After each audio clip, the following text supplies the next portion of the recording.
اے خداوند، تیری قوت سے بادشاہ خوش ہوگا اور تیری نجات سے اسے نہایت شادمانی ہوگی۔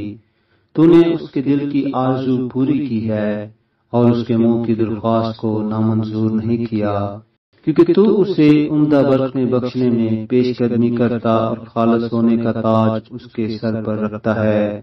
اس نے تجھ سے زندگی چاہی اور تو نے بخشی، بلکہ عمر کی درازی ہمیشہ کے لیے۔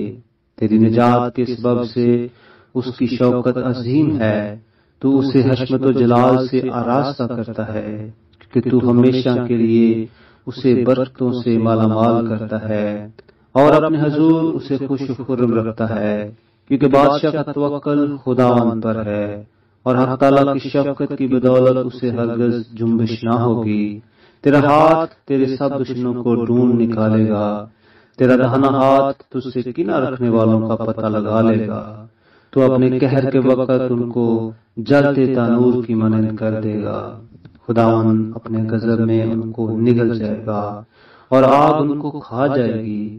تو ان کے پھل کو زمین پر سے نابود کر دے گا اور ان کی نسل کو بنی آدم میں سے، کیونکہ انہوں نے تجھ سے بدی کرنا چاہا۔ انہوں نے ایسا منصوبہ باندھا جسے وہ پورا نہیں کر سکتے، کیونکہ تو ان کا منہ پھیر دے گا، تو ان کے مقابلہ میں اپنے چلے چڑھائے گا۔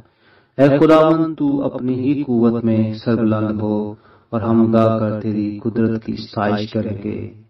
آمین۔